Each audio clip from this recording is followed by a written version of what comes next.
નમસ્કાર મિત્રો, જમ્યા બાદ પેટ ખૂબ ભારે લાગવું, વારંવાર પેટમાં ગેસ થઈ જવો, એ ગેસ ઉપર ચડે, ધીમે ધીમે ધીમે માથામાં ચડે, જેને મિત્રો આપણે અવળા ગેસ તરીકે ઓળખીએ છીએ, અને માથામાં લાગી જાય જેના કારણે ભયંકર માથામાં દુખાવો થાય, ખાટા ઓડકાર આવવા, જમ્યા બાદ ઉલટી જેવું થવું, આ બધી સમસ્યા જો થતી હોય ને મિત્રો, તો આજનો વિડીયો તમારા માટે છે. કારણ કે આજના વિડીયોમાં એકદમ બેસ્ટ અને એકદમ સિમ્પલ તમને હોમ રેમેડી એટલે કે રસોડામાં રહેલી આ 2-3 વસ્તુનો ઉપયોગ કરીને એકદમ ઇફેક્ટિવ, એકદમ સિમ્પલ ઉપાય તમને બતાવું છું કે જેથી કરીને જો અવારનવાર ગેસ થઈ જતો હોય તો જમ્યા બાદ ફક્ત અને ફક્ત પાણીમાં નાખીને તમારે આ 3 થી 4 વસ્તુનું સેવન તમારે કરવાનું છે, અને ગણતરીની મિનિટોમાં જ ગેસ તમારા બોડીમાં હશે એ રિલીઝ થઈ જશે. સાથે સાથે ગેસ વારંવાર પેટમાં શા કારણે થાય છે એ પણ વિડીયોમાં જાણીશું, અને વિડીયોના અંતમાં એવી તમને 2 થી 3 બોનસ ટીપ પણ મિત્રો શેર કરીશ કે જેથી કરીને આ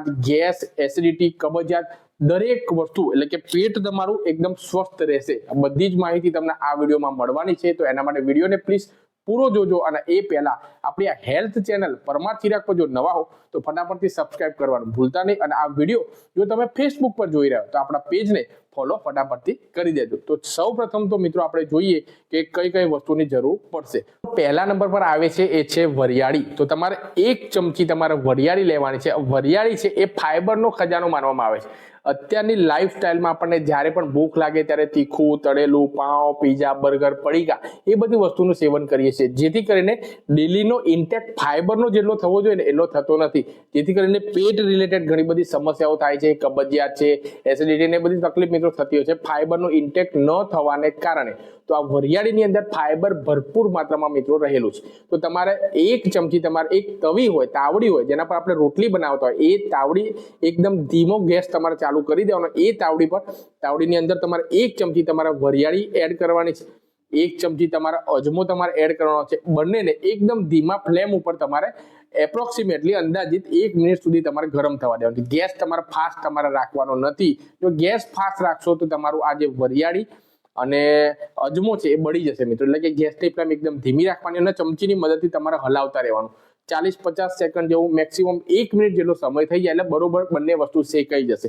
ત્યારબાદ તમારે ગેસ બંધ કરી દેવાનો, અને તમારા ઘરે જે પણ વાટવાનો ખલ હોય, પથ્થર હોય, જેમાં આદુ, લસણ ને બધું વાટતા હોય, તો એ પથ્થરમાં તમારા આ શેકાયેલી વરિયાળી અને આ જે અજમો છે બંનેને તમારા વાટીને પાવડર તમારે બનાવી દેવાનો. હવે તમારે મિત્રો જમવાનો જે પણ શેડ્યુલ હોય એના અડધો કલાક બાદ, એટલે કે જમ્યાના અડધો કલાક પછી 1 ગ્લાસ જેટલું તમારે હુંફાળું પીવા લાયક જે પાણી હોય એ તમારે કરવાનું છે. તેની અંદર આ જે બંને વસ્તુનું મિશ્રણ થયેલું જે પાવડર બની ગયો એ 1 ચમચી તમારે એડ કરી દેવાનું. તેની અંદર તમારે ચપટી ભર તમારા સંચળ પાવડર, જ્યાં મિત્રો સંચળ પાવડર કોઈ પણ કરિયાણા વાળાની દુકાને જશો તમને તો તમને આસાનીથી મિત્રો મળી જશે. એટલે ચપટી ભર તમારા સંચળ પાવડર એડ કરવાનો છે, અને અડધું લીંબુ છે એ તમારે કટ કરીને અડધું લીંબુ તમારે નીચોઈ દેવાનું, બરોબર હલાઈ દેવાનું, અને જમ્યાના અડધો કલાક બાદ આ ડ્રિંક તમારે પી લેવાનું છે. આનાથી તમારી પાચન શક્તિ એકદમ પથ્થર જેવી મજબૂત થશે. અને જે લોકોને મિત્રો અવારનવાર ગેસ થઈ જતો હોય, પેટ જમ્યા બાદ ખૂબ ભારે લાગતું હોય, આવા ડ્રિંક પીતાની સાથે તમને ગણતરીની મિનિટોમાં જ મિત્રો એવું લાગશે કે હાસ ધીમે ધીમે ધીમે ધીમે તમારા બોડીમાંથી ગેસ છે એ નીકળવા લાગશે, અને તમને સારું એવું પરિણામ મિત્રો જોવા મળશે. પરંતુ જમ્યાના અડધો કલાક બાદ આ ડ્રિંકનું સેવન કરવાનું છે. હવે મિત્રો આ પેટમાં અવારનવાર ગેસ શા કારણે મિત્રો થઈ જતો હોય છે, વિડીયોના સ્ટાર્ટિંગમાં મેં તમને કીધું હતું કે મુખ્ય કારણ પણ આજના વિડીયોમાં આપણે જાણવાના છીએ. તો મિત્રો એનું મુખ્ય કારણ છે એ છે કબજિયાત. પેટ ખુલીને સાફ ન થવું, તમારો મળ છે એ તમારા બોડીને બહાર નીકળે નહીં. ટોયલેટમાં જાઓ, અડધો કલાક સુધી ઘણા લોકોને મિત્રો બેસી રહેવાનું થાય છે, પરંતુ મળ નીકળતું નથી, મળ ચોંટેલું રહેશે, જેથી કરીને મિત્રો એ મળ હોય અંદર તમારા આંતરડામાં એમાં ચોંટેલું રહે, એમાં ધીમે ધીમે સડો લાગે અને એ સડામાંથી ગેસ ઉત્પન્ન થાય, જેથી કરીને મિત્રો પેટમાં અવારનવાર ગેસ થઈ જવાની તકલીફ થતી હોય છે. તો જે લોકોને મિત્રો પેટમાં અવારનવાર ગેસ થઈ જતો હોય તેવા તમામ લોકોએ મિત્રો કબજિયાતને જડમૂળથી દૂર કરવો પડે. કબજિયાત જો તમારા શરીરમાં રહેશે નહીં તો પેટમાં અવારનવાર ગેસ છે એ જિંદગીમાં મિત્રો ક્યારે તમને નહીં થાય. તો એના માટે બેસ્ટ ઉપાય તમને બતાવું છું. જો તમને કબજિયાત રહેતો હોય તો રાત્રે સૂતા પહેલા 1 ગ્લાસ તમારે ગાયનું જે દૂધ છે એ તમારે એપ્રોક્સિમેટલી અંદાજિત તમારે 300 ml ની આજુબાજુ તમારે એકદમ ગરમ કરી દેવાનું. એકદમ તમારે 1-2 ઉભરાઈ જાય ત્યાં સુધી તમારે ગરમ એને કરી દેવાનું છે દૂધને. ત્યારબાદ તમારે ગેસ બંધ કરી દેવાનો. તેની અંદર 1 ચમચી દેશી ગાયનું ઘી છે એ તમારે એડ કરી દેવાનું, બરોબર તમારે હલાવી દેવાનું હોય. અને જમ્યાના 2 કલાક બાદ અને રાત્રે સૂતા પહેલા આ દૂધમાં ઘી નાખીને રેગ્યુલર તમારે સિપ કરીને એટલે કે ઘૂંટડે તમારે સેવન કરવાનું છે.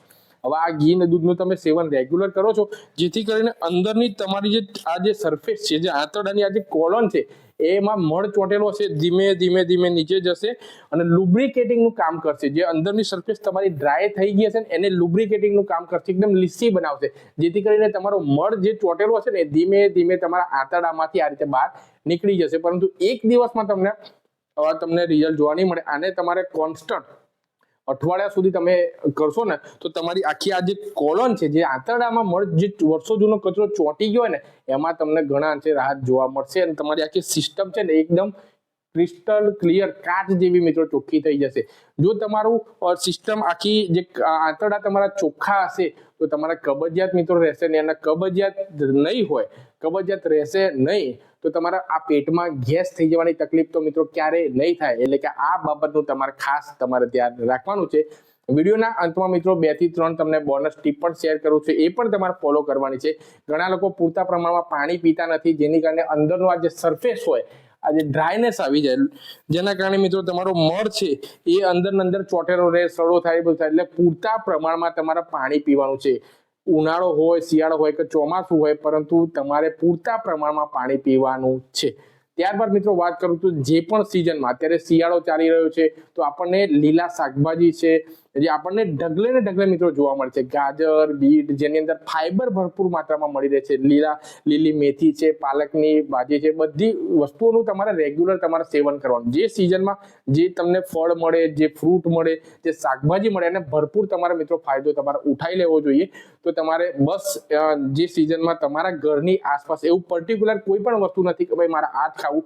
તમારા ઘરની આસપાસ જે સિઝનમાં જે વસ્તુ તમને મળે એ તમામ ફળ ફ્રૂટનું તમારે સેવન રેગ્યુલર કરવાનું છે. એટલે કે મિત્રો તમને જે પણ બોનસ ટીપ શેર કરી તેની સાથે જે ઉપાય છે બધી વસ્તુનું તમારે કોમ્બિનેશન તમારે કરવાનું છે, જેથી કરીને તમને પેટમાં ગેસ જેવી સમસ્યા જીવનમાં મિત્રો ક્યારેય નહીં થાય અને જડમૂળથી તમારું પેટમાં ગેસ છે એ આસાનીથી મિત્રો દૂર થઈ જશે. જો તમને માહિતી પસંદ આવી હોય તો વિડીયો ઘણો લાંબો છે, પરંતુ માહિતી તમને પસંદ આવી હોય તો અચૂકથી તમામ લોકો સાથે શેર કરવાનું ભૂલતા નહીં. નવા વિડીયોમાં નવી માહિતી સાથે મળીએ છીએ. ત્યાં સુધી આ વિડીયો જોવા માટે આપ સૌ લોકોનો ખૂબ ખૂબ આભાર.